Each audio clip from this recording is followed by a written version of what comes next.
네, 오늘 본문의 말씀을 대하면서 어떠한 생각과 느낌이 드는지 모르겠습니다. 사실은 오늘 본문 1절부터 9절까지의 말씀은 좋은 말씀은 하고 있지 않잖아요. 사도 바울은 에베소 교회에서 사역을 하고 있는 디모데에게 교훈을 하면서 이렇게 말을 합니다. 너는 이것을 알라. 여기서 너는 이것을 알라라고 말할 때 이것은 이제까지 말해왔던 것들보다는 이제 앞으로 말할 것들에 대하여 이야기하고 있어요. 그러니까 바울이 디모데에게 이제 새로운 주제에 대하여 새로운 주제는 아니지만 강조하고 싶은 것에 대하여 한 번 더 설명을 하면서 넌 이것들을 분명히 알아라 라고 하면서 글을 쓰고 있는데 그 시작을 어떻게 하냐면 말세에 고통하는 때가 올 것이다 라고 이야기를 합니다. 말세라고 하면 어떤 생각이 듭니까? 바울은 디모데에게 말세라는 말을 할 때 어떠한 생각을 가지고 디모데에게 그러한 표현을 썼을까요? 우리가 흔히 말세라고 하면 문자적으로 어떠한 의미죠? 말세, 세상의 마지막 날들이잖아요. 세상의 끝날들에 대하여 디모데에게 편지를 쓰고 있어요. 그날들에 대한 가르침을. 그렇다면 바울은 지금 그 날이 올 것이다 라고 말하는 것일까요? 그 날이 왔다 라고 말하는 것일까요? 바울은 아마도 그 날을 너가 지금 살아가고 있다라는 의미로 이야기하고 있는 것 같아요. 물론 말세에 고통하는 때가 이를 것이다라고 이야기를 하지만 특별히 오전의 말씀을 보면 내가 돌아서라라는 말은 지금 행해야 되는 행동에 대해 이야기하고 있거든요. 그러니까 바울은 너희가 마지막 때 훗날 세상 끝날이 오면 이러한 일들이 일어날 거야라는 관점으로 편지를 써나가고 있기보다는 지금 이미 그날이 왔어 라고 편지를 써나가고 있다는 것을 염두에 둘 필요가 있는데 이것은 비단 바울의 입장뿐만이 아니라 그리고 바울이 노년에 디모데에게 쓰는 편지에서만 가졌던 입장이 아니라 신약 전체의 입장입니다. 바울은 이미 고린도전서 10장 11절에서 말세를 만난 우리들이라는 표현을 썼거든요. 바울은 자기가 살아가고 있는 시점이 말세라고 생각을 했어요. 베드로도 마찬가지였습니다. 신약교회의 성도들에게 편지를 하면서 구약의 예언서인 요엘서의 말씀이 마지막 때에 이루어질 것에 대하여 이야기를 하는데 그 마지막 때가 언제냐면 지금이라는 것이죠. 왜 바울은 마지막 때 지금 이때가 마지막 때라고 이야기하는 것일까요? 디모데에게 편지를 쓰고 있는 그 시점이 왜 마지막 때라고 이야기를 하는 것이죠? 바울의 때로부터 지금도 이미 2000년이라는 시간이 지났잖아요. 2000년이라는 시간은 짧은 시간이 아니잖아요. 주님이 왔어도 금방 왔어야 될 시간인데도 불구하고 이미 2000년이라는 시간이 지났는데도 언뜻 우리가 생각할 때는 마지막이 안 온 것 같습니다. 그럼 바울의 이 인식이 틀렸을까요? 바울이 이야기하는 바가 잘못된 것입니까? 말세가 뭐예요? 말세가 뭘까요? 성경적으로 봤을 때 말세는요 단순히 세상의 마지막 날이 뭐 2000 몇 년, 몇 월 며칠이라고 하면 그날부터 시작하여 24시간 아니면 한 달 이때를 마지막 날이라고 하지 않아요. 우리가 잘못된 가르침을 통해서 마지막 날이 가까웠으니까 마지막 날이 준비해라 막 이런 식의 이야기들을 막 들을 때들이 종종 있지만 실상은 예수님이 부활해서 하늘로 올라간 날 때부터 지금까지는 늘 마지막 날이었습니다. 왜요? 마지막 날이라고 하는 것은 예수님이 이 땅을 다시 오시는 날, 재림하시는 날, 재림하셔서 본인이 온 우주의 심판자이고 온 우주를 다스리시는 분이라는 것을 온 세계와 열방 가운데에 분명하게 보이는 날인데 주님이 언제 오실는지 아무도 아는 이가 없잖아요. 주 어느 때 다시 오실는지 아는 이가 없으니 아무도 알지 못하잖아요. 그러니까 예수님께서 올라가신 다음에는 언제 오실지 알지 못하는 우리들 입장으로서는 날마다 언제 주님이 오실지 알지 못하는 마음으로 쉽게 말하면 당장 오늘이라도 주님께서 오실지 모른다는 마음으로 살아가기 때문에 늘 말세인 거죠. 주님이 언제 오실지 알지 못하기 때문에 사실은 예수님이 하늘로 올라가신 다음에는 늘 마지막 때인 것입니다. 그런데 그때의 특징에 관하여 이야기를 합니다. 우리가 길기도 한 이 2절부터 5절까지의 말씀을 쭉 읽었는데요. 여기는 총 19가지의 모양에 대하여 이야기하고 있습니다. 사람들이 자기를 사랑하며 돈을 사랑하며 이렇게 쭉 이야기해서 마지막에 경건의 모양이 있으나 경건의 능력은 부인하는 자니 이 같은 자들에게서 내가 돌아서라. 이러한 때의 특징은요, 세상을 말하는 걸까요? 교회를 말하는 걸까요? 바울이 디모데에게 말세에 고통하는 때가 올 것이다 라고 말하면서 이 고통의 때에 대한 목록들에 대해 쭉 이야기할 때 세상의 모습들에 대해 이야기하는 걸까요? 디모데가 지금 사역하고 있는 교회의 모습에 대해 이야기하는 것일까요? 아마 둘 다를 염두에 두고 있을 것입니다. 둘 다의 모습에 대해 염두에 둘 것인데, 사실은 둘 다라는 것은 뭐냐면 교회라고 해서 세상과 큰 다름이 없는 모습을 보일 것에 대하여 이야기하고 있어요. 지금 디모데가 사역하고 있는 현장은 교회니까요. 그런데 교회 가운데 네가 돌아서라 라고 이야기하는 것이니까, 지금 교회에서도 여전히 나타나고 있는 이 마지막 때의 안 좋은 모습들에 대해 이야기하고 있는데, 이 19가지의 모습들에 대하여 구체적으로 낱낱이 살펴볼 필요는 지금 이 시간은 없겠지만 한번 곰곰이 한번 큐티하면서 묵상해 보세요. 사실 이 말씀 가운데 하나도 우리가 빠져나갈 것이 없거든요. 그런데 이 말씀 19가지 모습 가운데 주된 특징이 뭐냐면 사랑이라는 거예요. 사랑. 잘못된 사랑의 왜곡을 담고 있는 것이 이 19가지의 모습입니다. 자기를 사랑하고 있고 남을 사랑하지 않고, 마땅히 사랑해야 될 것을 사랑하지 않고, 사랑해야 될 사람으로 살아가지 않는 것, 이것들이 19가지의 모습 가운데 나와 있거든요. 사람들이 자기를 사랑합니다. 그리고 마땅히 사랑해야 할 하나님을 사랑하지 않습니다. 쾌락을 사랑합니다. 돈을 사랑합니다. 교만, 비방, 이런 모습들은 다 자랑, 자기 사랑에서 나오는 것이겠죠. 그리고 다른 사람들에 대한, 이웃을 향한, 그리고 부모님을 향한, 주변 사람들을 향한 사랑에 대하여 충분한 모습을 발휘하고 있지 않는 것, 부모를 거역하는 것, 감사하지 않는 것, 거룩하지 아니하는 것, 무정한 것, 원통을 풀지 않는 이 많은 것들은 아마 다른 이웃들을 향한 사랑을 충분히 베풀지 않은 것들에 대하여 이야기를 하고 있는 것일 거예요. 그런데 궁금했습니다. 왜 궁금했냐면, 이것이 왜 고통의 때죠? 자기를 사랑하는 사람들, 자기만 아는 사람들, 흔히 이걸 고슴도치와 같은 사람들이라고 이야기하거든요. 고슴도치는 어떠냐면, 남들에게는, 타인을 향해서는 삐죽삐죽한 가시를 내뿜고 자기 자신을 향해서는 부드러운 속살만을 비치는 자들이 고슴도치 같은 자들이라고 하는데, 이 고슴도치와 같은 자들은 고통스러울까요? 이걸 이때를 왜 고통받는다고 이야기했을까요?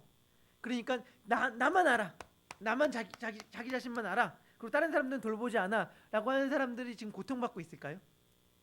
모르겠어요. 스스로 마음고 깊은 곳에서는 고통을 받고 있을지 모르겠지만, 바울의 지금 쓰는 표현은 그런 건 아닌 것 같아요. 아마도 노아의 때에, 롯의 때에 고통받았던 노아처럼, 롯과 같은 마음처럼 했던 것이겠죠. 즉 디모데가 지금 사역하고 있는 현장 한가운데에 이러한 사람들이 있는 거잖아요. 이러한 사람들로 말미암아 고통받고 있고 힘들어하고 있는 자들에게 지금 바울은 편지를 쓰고 있는 것 같습니다. 경건의 모양은 있으나 경건의 능력은 없는 자니 이와 같은 자들에게서 내가 어떻게 해라? 돌아서라. 이 경건의 모양은 있으나 경건의 능력을 부인하는 자라는 말의 의미는 무엇이냐면, 우리가 흔히 알기를 경건의 모양은 있죠. 거룩하게 이야기합니다. 거룩하게 말을 합니다. 말씀은 이야기합니다. 새벽 기도는 빠지지 않고 모든 예배 자리에 빠지지 않습니다. 그런데 경건의 능력은 없대요. 경건의 능력이 뭘까요? 물론 능력이라는 것을 보편적인 의미로 받아들일 수 있을 것입니다. 어떻게 저는 받아들이는 게 저희가 편하냐면, 사람을 살리고 영혼을 변화시키는 능력, 즉 산을 옮기는 것이 아니라, 그것이 놀라운 것이 아니라, 방언을 하는 것이 놀라는 것이 아니라, 이런 사람을 바뀌고 사람을 살리고 영혼을 살리는 것이 진짜 능력이잖아요. 사실은 그것을 어떻게 비교할 수 있겠습니까? 다른 어떠한 것과, 다른 어떤 능력과 비교할 수 있겠습니까마는, 특별히 디모데후서에서 사도 바울이 능력이라는 말을 쓸 때예요, 같이 붙는 게 있더라고요. 뭐냐면 디모데후서 1장 보면 바울이 능력이라는 말을 쓰거든요. 1장 7절과 8절에 능력이란 말을 쓰는데 이렇게 표현을 합니다. 하나님이 우리에게 주신 것은 두려워하는 마음이 아니요 오직 능력과 사랑과 절제하는 마음이니, 그러므로 너는 내가 우리 주를 증언함과 또는 주를 위하여 갇힌 자 된 나를 부끄러워하지 말고 오직 하나님의 능력을 따라 복음과 함께 고난을 받으라. 하나님의 능력은 무엇과 이어져 있냐면 고난과 이어져 있어요. 우리가 예수님의 능력에 대해 얘기할 때, 십자가의 능력에 대해 얘기할 때에 그 능력은 뭐죠? 고난과 죽음 아닙니까? 그것이 능력이라는 거예요. 그렇기 때문에 지금 바울이 디모데에게 하는 조언들 가운데에서 모양과 능력이 여기서 구분되는 겁니다. 거짓 선지자들에 대해 이야기하고 있는데 디모데가 목회하고 있는 에베소의 거짓 선지자들의 특징은 무엇이냐면 자기 자신을 사랑해요. 경건의 모양은 있어요. 그런데 경건의 능력은 없어요. 무슨 말이냐면 자기 자신을 이해하기 때문에 하나님의 말씀을 전한다고 이야기하지만, 하나님의 말씀대로 살아간다고 이야기하지만, 교회의 일을 한다고 이야기하지만 실상 자기의 유익을 위하여 힘들고 고난의 자리, 자기가 죽는 이 자리에 위치해 서지 아니하고 자기가 사는 자리, 자기의 이름이 높여지는 자리, 자기가 주목받는 자리, 자기의 영광을 취하는 자리에 섰던 사람들을, 이러한 사람들을 향하여 바울은 자기를 사랑하는 자라고 이야기하며 경건의 모양은 있으나 경건의 능력은 없는 자라고 이야기하는 것입니다. 그러면서 이러한 자들을 향하여 디모데 보고 돌아서라 라고 이야기를 하죠. 그러면서 이야기합니다. 그들 중에 남의 집에 가만히 들어가 어리석은 여자를 유인하는 자들이 있으니 그 여자는 죄를 중히 여기고 자기 욕심에 끌림 받아 항상 배우나 끝내 진리의 지식에 이를 수 없다라고 이야기를 합니다. 거짓 선지자들이요 가만히 들어간대요. 가만히 들어간다는 건 기어 들어간다는 의미거든요. 조심조심히 살금살금 기어 들어가서요 여자를 유혹하고 미혹한대요. 그래서 그 여자는요 항상 배우나 끝내 진리에 이를 수 없대요. 자, 우리 가운데에서 이 여자를 어떻게 생각합니까? 이 여자일 수도 있고 남자일 수도 있어요. 아마 구체적인 그 에베소 교회 가운데 벌어지는 현상들 때문에 여자라고 했겠지만 여자일 수도 있고 남자일 수도 있는데 거짓 선지자들의 가르침에 꿰어서요 정말 열심히 성경 공부를 하지만 진리를 이룰 수 없는 자들, 여러분들 이런 자들을 어떻게 생각하십니까? 안타깝습니까? 불쌍합니까? 이 사람들은 죄가 없는데 그저 순진한 죄밖에 없다고 생각하십니까? 성경에서 미혹됨 있잖아요. 거짓 가르침에 대하여 미혹된 자들의 특징에 대해 얘기하는데 그 특징은 뭐냐면 욕심이에요. 욕심.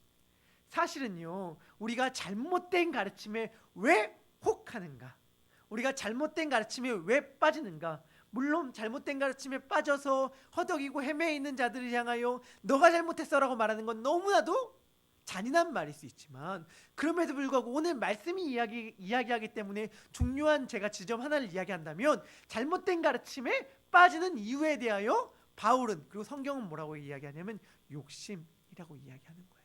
여러분들 중요하게 우리가 여길 필요가 있습니다. 성경 왜 배우죠? 우리가 이제 내일 큐티 말씀 가운데에서 성경에 대하여 이야기를 하는데 성경 왜 배웁니까? 교회 왜 다니죠? 다시 표현하면 예배 왜 드립니까? 사실은요 우리가 말씀을 배운다고 하는 행동, 예배를 드린다고 하는 행동, 그리고 하나님을 믿는다고 하는 마음조차도 욕심일 수가 있다는 거예요. 우리 자신의 욕심을 위하여 그렇게 행동할 수 있다는 것이죠. 기도의 자리에 나와요. 예배의 자리에 나와요. 말씀의 자리에 나와요. 그렇지만 그 동기는 뭐죠? 내 욕심일 수 있다는 거예요. 그것이 얼마나 무섭습니까? 우리는 그토록 사실은 교활할 수 있는 자고요, 그토록 죄인일 수 있는 존재입니다. 그렇기 때문에 아무리 배워도요 결코 끝내 진리에 이르지 못해요. 왜냐하면 그 마음 자체가 이것들을 취한 이유가 내 욕심에 있기 때문에 그렇습니다. 여러 가지 욕심에 끌림바 되었다고 이야기를 하거든요. 그런데 이것이 우리들 현실 가운데 사실은 너무나도 빈번하게 나타나는 행동이잖아요. 우리 기도라는 수많은 이유가, 기도라는 자들 가운데에서 혹시 기도라는 이유가 내가 기도를 하는 자라는 것을 얻기 위함일 때가 얼마나 많습니까? 말씀을 공부를 하는데 내가 말씀을 이만큼 아는 자야 라는 이름과 명예를 얻기 위해 말씀을 공부할 때는 혹시 없습니까? 새벽 기도에 나온 우리들은 새벽 기도에 내가 나오는 자, 빠지지 않는 자라는 이름을 얻기 위해 새벽 기도 나온다면 진짜로 이것은 사실은 슬픈 거잖아요. 제가 느끼는 건데 정말 자랑할 수가 없고 정말 우리가 하나도 교만할 수 없는 자리가 어디냐면 하나님 앞이지 않습니까?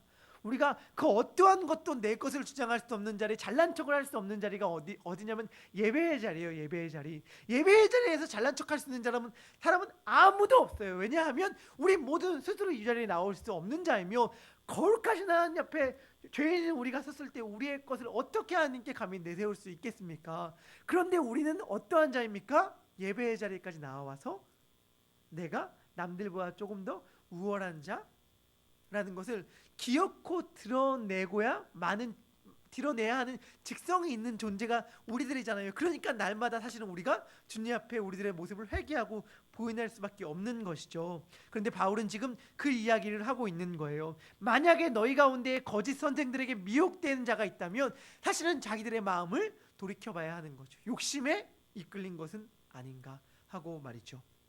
하면서 바울은 출애굽 때의 이야기를 합니다. 8절 말씀입니다. 얀네와 얀보네가 모세를 대적한 것 같이 그들도 진리를 대적하니 이 사람들은 그 마음이 부패한 자요 믿음에 관하여는 버림받은 자들이라. 그러나 그들이 더 나아가지 못할 것은 저 두 사람이 된 것과 같이 그들의 어리석음이 드러나게 될 것입니다. 얀네와 얀보네는요, 출애굽기에 보면은 이름이 명확하게 나와 있지 않지만 다른 유대인들이 읽는 책들이나 이야기들에 보면 그 이름이 나오는데요.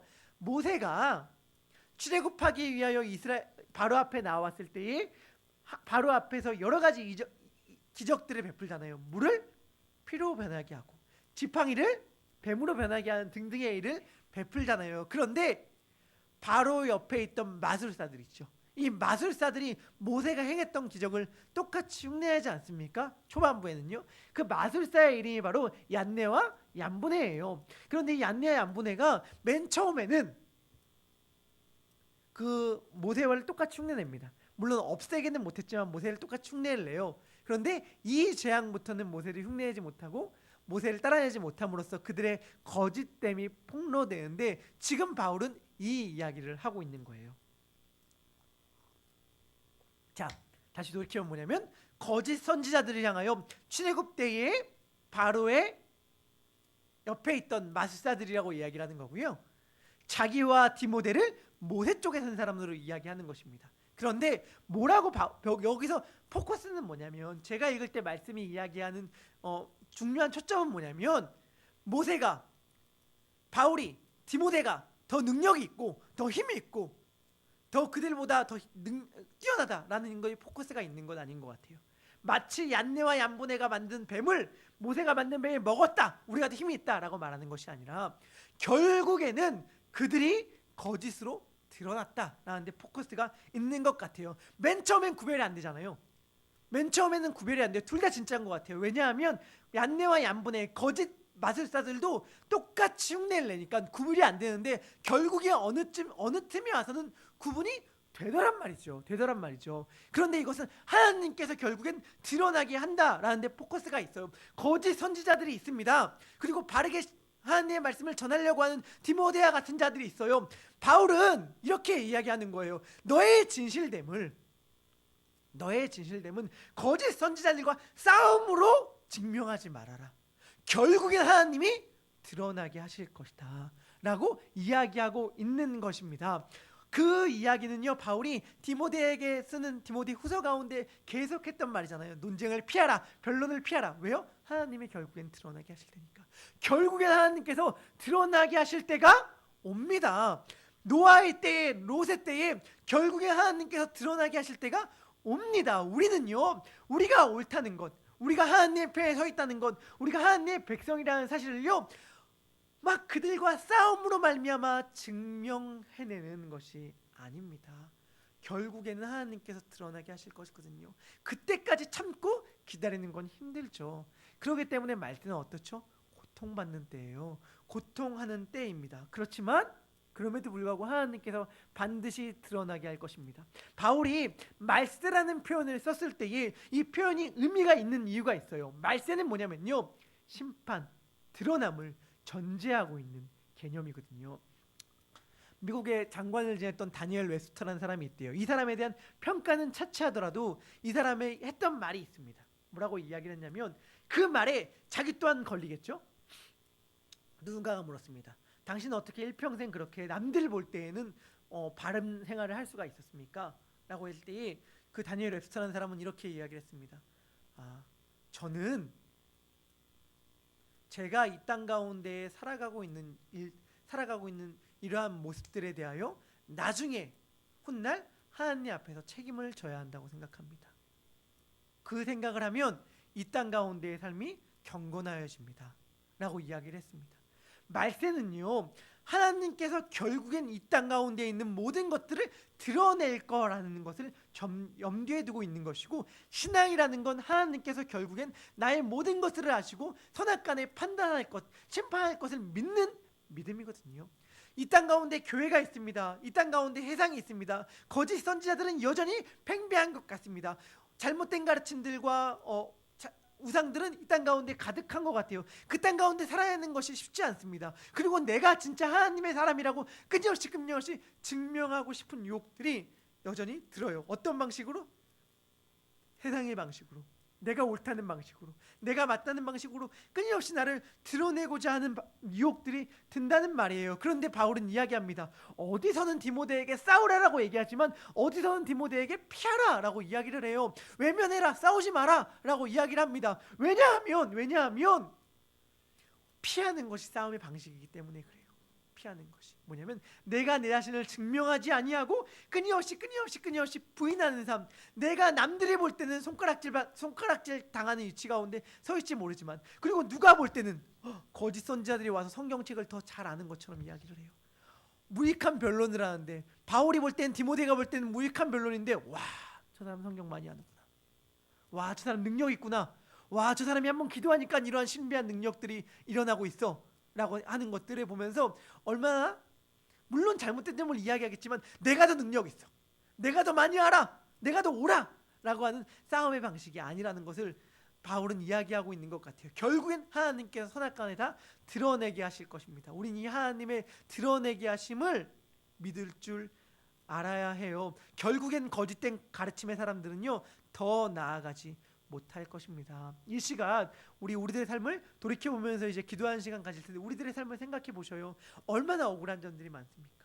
얼마나 내가 지금 당장 취하고 증명해야 될 것들이 많이 있습니까? 그런데 분명히 기억해야 할 것은 하나님께서는 결국엔 다 분명하게 드러내어서 분명하게 밝히실 것이라는 거예요. 우리 그 하나님을 신뢰하면 좋겠습니다. 그 하나님을 오늘 하루 믿고 살아가는 우리 모두가 되기를 주님의 이름으로 축복하고 소망합니다. 기도하겠습니다. 하나님, 이 땅을 사랑하는 것이 쉽지가 않습니다. 자기를 사랑하는 시대 가운데에, 쾌락을 사랑하는 시대 가운데에, 경건의 모양은 있고 경건의 능력은 없는 사람들이 살아가는 시대 가운데 살아가는 것이 쉽지가 않습니다. 노아의 때와 같습니다. 롯의 때와 같습니다. 거짓과 진짜가 구별되지 않습니다. 사람들은 쉽게 현혹이 되는 것 같습니다. 하나님, 그러한 시대 가운데에서 하나님의 말씀을 붙들고 십자가를 지고 자기 죽음의 방식으로 살아간다는 것이 얼마나 힘이 드는지 주님께서 잘 아십니다. 주님, 그렇게 살아가는 주님의 백성들을 격려하여 주시고 위로하여 주시고 결국에는 밝히 드러날 것임을 알게 하여 주시옵소서. 우리가 하나님을 섬긴다고 말하면서 그 섬김조차도 나의 욕심, 나의 욕망을 따라 섬기는 것이 아닌지 날마다 자기 자신을 바라보게 하여 주시고, 그러함으로 말미암아 순전한 마음, 겸손한 마음, 겸손한 마음, 낮고 낮은 마음으로 하나님께 나아가는 우리 모두가 되게 하여 주시옵소서. 예수님의 이름으로 기도합니다. 아멘. 하늘에 계신 우리 아버지,